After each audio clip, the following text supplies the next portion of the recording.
Olá, alunos, tudo bem? Eu sou a professora Jamaica Kelly, professora de Geografia.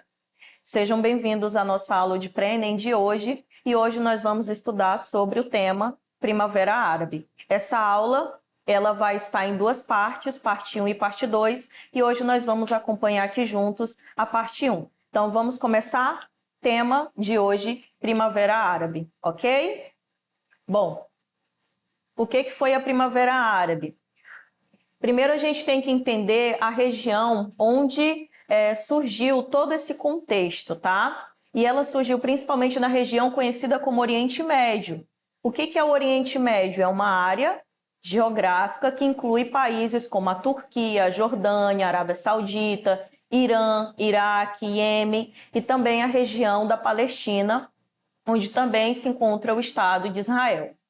Uma importante característica do Oriente Médio é a presença de enorme quantidade de petróleo do subsolo da região, ou seja, cerca de 65% do petróleo mundial encontra-se na região conhecida como Oriente Médio, tá? Com destaque principalmente para aquela região chamada de Golfo Pérsico, como vocês podem aí observar no nosso mapa. Tá. Mas o que foi a Primavera Árabe? A Primavera Árabe é uma denominação dada a uma série de protestos e revoltas e também revoluções populares contra governos ditatoriais no mundo árabe. Então, a Primavera Árabe ela se estendeu tanto naquela região do Oriente Médio que a gente acabou de ver, como também uma parte aí do norte da África. As manifestações da Primavera Árabe eclodiram na Tunísia no ano de 2010, quando o jovem tunisiano Mohamed Bouazizi ateou fogo no próprio corpo em forma de protesto à corrupção, à repressão policial do país. Mohamed era vendedor de frutas e teve sua mercadoria confiscada pelas autoridades quando se recusou a pagar a propina. Aqui no slide a gente tem uma foto, o rapaz ele teve aí cerca de 90% do seu corpo queimado e o mais revoltante, o que gerou mais revolta entre a população foi justamente quando o ditador da época fez uma visita no hospital. Então isso trouxe muita revolta à população naquele período. Desde então, uma série de manifestações foram sendo desencadeadas, gerando em 2010 uma onda revolucionária por toda a Tunísia, que ficou conhecida como Revolução de Jasmim, expandindo-se inclusive para o Oriente Médio e também para o norte da África. Bem, a gente precisa destacar aqui o papel das redes sociais na articulação dessas manifestações. Por exemplo, uma ferramenta muito importante para a época foi o Twitter. Essa ferramenta aí, algumas outras redes sociais foram de fundamentais importâncias para espalhar as notícias, além das pessoas organizarem os protestos, marcando aí uma nova era de ativismo virtual. Bem, aqui a gente tem uma charge em homenagem a esse rapaz que ateou fogo ao próprio corpo, Mohamed Bouazizi. Ele se tornou símbolo de resistência na Tunísia. A autoimolação de Bouazizi gerou revolta na população tunisiana, que tomou as ruas em sinal de protestos, como a gente já falou antes. Bem, em poucos dias, o presidente Ben Ali fugiu para a Arábia Saudita, encerrando aí seus mais de 20 anos de governo ditatorial, e logo os movimentos se espalharam para outros países da região. A gente pode citar, por exemplo, o Egito, o Iêmen, Líbia, Argélia, Jordânia, Síria, Bahrein, Djibouti, Iraque, Omã, Kuwait, Líbano, Mauritânia, Marrocos, Arábia Saudita, Sudão e também Saara Ocidental. Bem, aqui a gente pode ver geograficamente esses conflitos a partir dessas manifestações. E no mapa vocês percebem, por exemplo, que essas manifestações que começaram no Oriente Médio também se espalhou aí por uma grande parte do norte da África, conforme vocês podem observar no mapa. Bem, algumas causas da Primavera Árabe que eu quero que vocês fiquem bastante atentos. A Primavera Árabe é considerada a primeira grande onda de protestos democráticos do mundo árabe do século XXI. De modo geral, a população de todos os países envolvidos protestavam contra diversas questões, principalmente as ditaduras estabelecidas dentro desses países desde a década de 1970. Aqui a gente tem um resumo das principais causas da Primavera Árabe. A gente pode citar, por exemplo, problemas como o desemprego, o alto nível de corrupção por parte dos dirigentes e da sociedade, a falta de liberdade política e de expressão da população, e a gente pode também citar a percepção de isolamento e desprezo da elite do país. Então, essas manifestações, as causas para essas manifestações, em resumo, podem ser basicamente essas, tá? Desemprego, alto nível de corrupção, falta de liberdade e a questão também do desprezo aí da elite do país, causada por esses governos ditadores.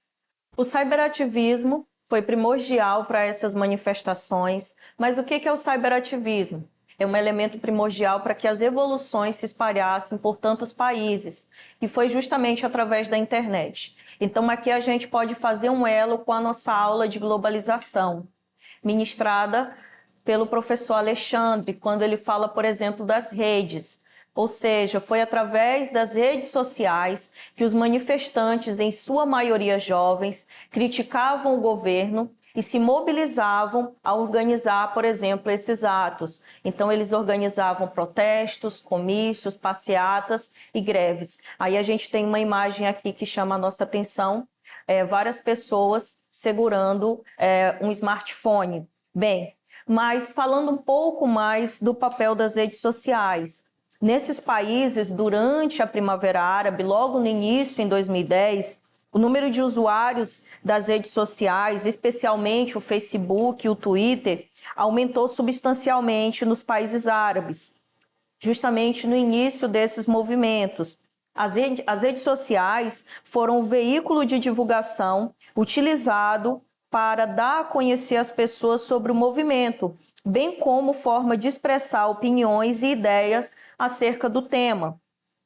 Igualmente serviu para saltar a censura dos jornais, televisões e rádios controlados pelo governo em vários países. A gente sabe que nesses governos ditadores, a televisão e os jornais, em sua maioria, existem aí a censura feita pelo governo. Então, por isso que essas pessoas na época utilizavam das redes sociais.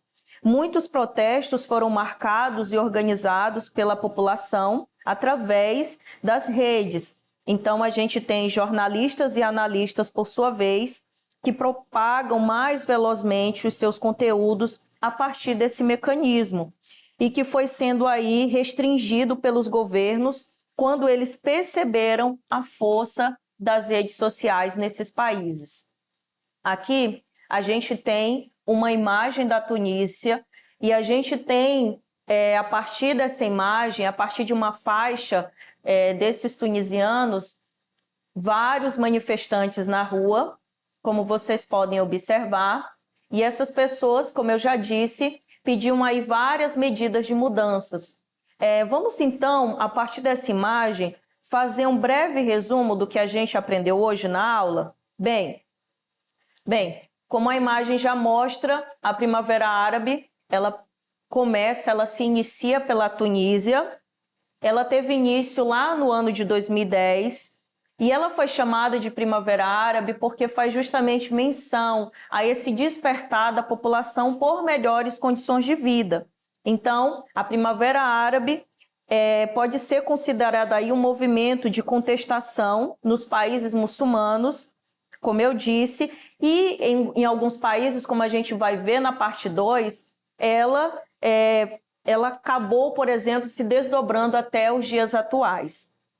Esse movimento se caracteriza aí pela luta, pela democracia e, como eu disse, por melhores condições de vida, decorrentes da crise econômica, do desemprego e da falta de liberdade de expressão daquela população.